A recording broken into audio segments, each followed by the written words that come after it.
Oh boy! That was a heck of a trip! Almost like a ride in itself! Whew. Alright, there we go. Seriously guys, if you plan to go and travel by umbrella, then wind conditions are something to seriously consider planning around, even if it is just a short trip to the movies and back. I mean, I just don't know how Mary Poppins does it. I mean, when you go and look at her and she flies around with her umbrella, she just makes it seem so easy and so magical. In fact, what is it that she does that doesn't feel magical? Or better yet, what is there not a magical feeling in the movie in general? I mean, we're talking about what's been often considered both the greatest live-action film by Disney and one of Walt's most beloved movies ever made. A film that is so iconic that it helped put Julie Andrews and Dick Van Dyke onto an immortal status. Not to mention the groundbreaking use of animation where the actors are in an animated world, all the awards and honors it achieved, and the unforgettable songs by the Sherman Brothers. Oh, supercalifragilisticexpialidocious, even though the sound of it is something quite atrocious. In fact, this movie is so legendary that Disney even made a movie about the making of the movie, which is actually a pretty solid film in itself with Emma Thompson as the cold and strict author P.L. Travers and Tom Hanks as Tom Hanks pretending to be Walt Disney. Oh, Walt, now you gotta call me Walt. No, Tom, you're a great actor, but with the way you're acting here, I'd still rather call you Woody than Walt. But after more than 50 years since it left one of the biggest legacies for a Disney movie, the company decided that it's time to shine the nanny signal to call upon Mary to help the Banks children again. This time with a bigger budget, prominent actors like Emily Blunt and Lin-Manuel Miranda, and a crew dedicated to do everything they can in order to bring back the magic that Walt masterfully crafted all those decades ago. I know that it would seem crazy that the company would actually make a sequel to a movie that's more than 50 years old. But keep in mind that this is technically not the first time that Disney would do that. In fact, they actually have a bit of a history of making sequels to old movies that are like decades old. One good example is that back in the 80s, they actually made a Wizard of Oz sequel 46 years after the first one, and even Fantasia actually holds the record of the longest gap between it and its successor by 59 years. And yes, I know there are the direct-to-video sequels like Bambi 2 that some people would mention, but those don't count. We pretend they don't exist. But anyways, back to this one in particular. It's not necessarily the fact that they are doing a sequel to an old movie that makes this one seem rather shocking, but rather the fact that they are making a follow-up to one of the most important movies that Disney has ever created that is so beloved by millions of people across generations. Even with me, I adore Mary Poppins. It's like the ultimate feel-good movie that brought me a big smile from beginning to end. It's just so good. It's just so fun. It's As I expected, Mary Poppins practically perfect in every way. Exactly! See how awesome she is? She can even do a review of her own movie. But now that we did have our little moment with the first film, it is now time that we go and discuss about the return of Mary Poppins. And I can definitely say that yes, the Mary Poppins that we all know and love did in fact return. One of the messages of the film it would often bring up is that there is always a way to make the impossible possible, and this movie came in with the big surprise that it can recreate the magic that it was crafted more than 50 years ago. The original was built to be a constant feel-good feature as it would find new ways to give audiences a fun time with all sorts of creative scenes, and this one keeps that tradition alive. With every moment where Mary brings the new Banks kids to a new adventure, there is always that sense of wonder where audiences never know where they're going, but they're sure to enjoy the ride as it would continue. Even at times when they're not full-on fantasy, they still deliver something that can feel equally as special by making every moment a true spectacle. Of course, these moments would be highly featured in the musical numbers, which maybe they don't feel as iconic as the ones done by the Sherman Brothers, but but they still stay true with the tone of the film, each offering a whimsical and childlike mood while giving a good lesson as the audience enjoy their time with the music. So when troubles are incessant, simply be more incandescent, for your light comes with a lifetime guarantee. As you Trip a little like fantastic. won't you? Trip a little like fantastic. Come on! But while the songs can deliver that familiar feeling, the actors would step in to be a prominent highlight of giving this that Mary Poppins sensation. The movie features an amazing cast that can offer a believable and charming performance that show that they were having a lot of fun while working on the film, including Lin-Manuel Miranda, Meryl Streep, Colin Firth, Emily Mortimer, and the legend himself, the one and only Dick Van Dyke. But if there was one that had the biggest job, it would definitely be Emily Blunt. It might sound crazy, but she is actually a worthy successor to Julie Andrews. She knows that she is practically perfect, but would only show off her abilities when necessary. While mainly kind-hearted, she would never let her emotions get the best of her, and with all the magic that she holds, she also has an equal amount of sass wherever she goes. You seem hardly to have aged at all. Of this feature. No matter how one would feel about this movie, the visuals are absolutely amazing. In fact, during its time in theaters, it was actually up with plenty of other movies that have been praised for actually looking good. Controversially though, I could actually say that this one would be the best looking of them all.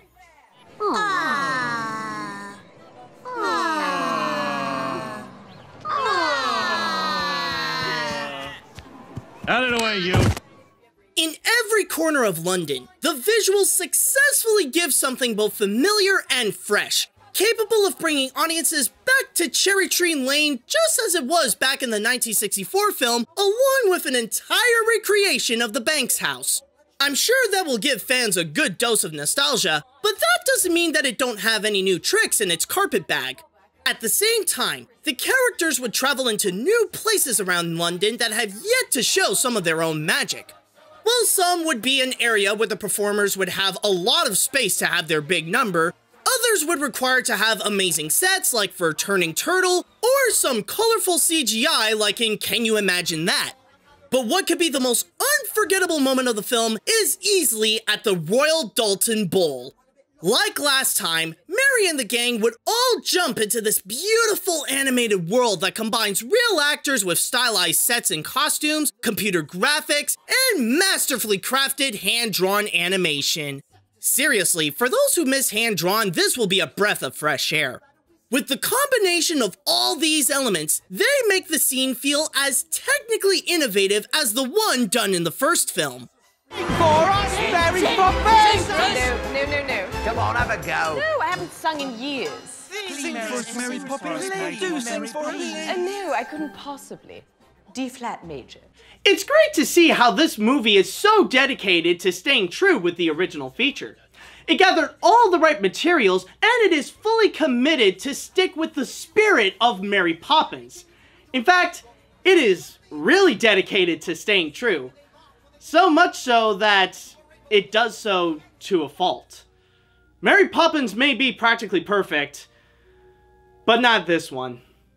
If there is one criticism to give this movie, it would be how it would have so much homage to the original film. Now, it's not all that bad with some Easter eggs thrown in at a few places, but sometimes it would do it so much that it would become less like paying tribute and more copying its predecessor.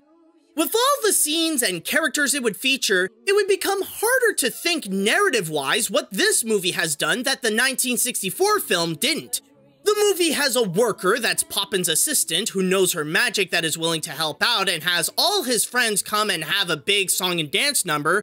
They all go in an animated world with dancing penguins. They go to visit Mary's weird relative. The bank would have an antagonistic role and have a moment where the kids get into trouble with the bankers. Even Jane and Michael have become their parents, where Jane works as an activist and Michael is the stern father that needs the most help from Mary Poppins. The story copies so much of the format of the first film that it's just one step away from being considered a full-on Mary Poppins remake. Even the extra plot line of Jane and Michael's financial troubles makes the film feel predictable, where it doesn't add any special twist to the tiring plot of finding a way to get money to save the family home. In fact, another way that Michael could solve his problems would be if he had a good chat with Christopher Robin. I'm sure the two would find a lot of common ground and might find some ideas of how they could help each other out. I mean, they kind of went through the same thing. Probably just get rid of it all. Writing-wise, not only does it make the film look lazy, but it also feels like the film cheated its way onto trying to get that Mary Poppins feeling. I mean, yeah, sure, when looking at it, it definitely does feel like seeing the 1964 film, but it does so because it mostly copies the same script, with the only exception is that it would go and try to integrate its own songs, switch the names of some of the characters, and also try to integrate this unoriginal side plot just so the movie can have some kind of conflict into it. It really makes it difficult for the feature to go and stand on its own when it desperately wants to be like the original Mary Poppins. However, even though this is a pretty problematic picture, I can't really hate it and I can't really fault it so much when, overall, the movie really did give me a great time. While it's not as good or hardly even a worthy successor to one of Disney's greatest movies, Mary Poppins Returns is still a lovable film that can deliver plenty to give audiences a wonderful time. It features great actors, enjoyable songs accompanied with some fun choreography, and beautiful art direction that can give out some great looking sets, costumes, visual effects, and animation. While the writing may weaken the film with its unoriginality and its desperate need to be just like the 1964 movie, it still has that magic that can only be delivered by the world's most famous nanny. For fans of Mary Poppins, I advise not to expect the same quality of the original, but still go in to relive the fun and find some new favorite moments with Mary. But in general, I still recommend seeing it as a feel-good film to have an enjoyable time and be happy. As for the rating, I honestly had a tough time choosing if this would be either a 7 or an 8. But after thinking hard and weighing in the pros and cons, I think it works if this would go right down the middle. I don't normally do this, but I give this a 7.5 out of 10. Not the greatest return, but it's good to see her back. I will give it this. It did do a pretty good job despite its intentions. Now, it's not necessarily surprising to say that the reason why this exists is much like why any of the other Disney live-action remakes are made, which is why I would go and actually categorize it in that group, much like I would with Christopher Robin. Now, even though it is made solely for the purpose to go and capitalize on nostalgia, it did bring on board a lot of people who are dedicated in actually getting this one right, to actually make a legitimate Mary Poppins sequel. Now, maybe they didn't necessarily do the best job with it, but the fact that they did succeed on that mission, the fact that they did succeed on making a good Mary Poppins follow-up, that is actually worth admiring for.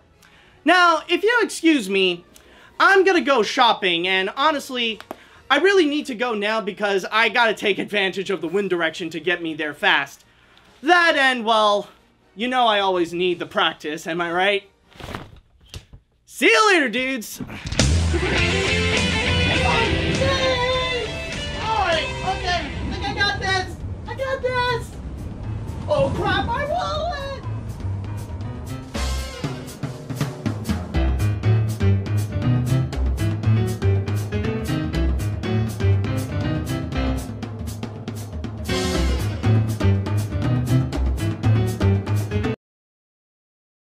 It is wonderful to see you.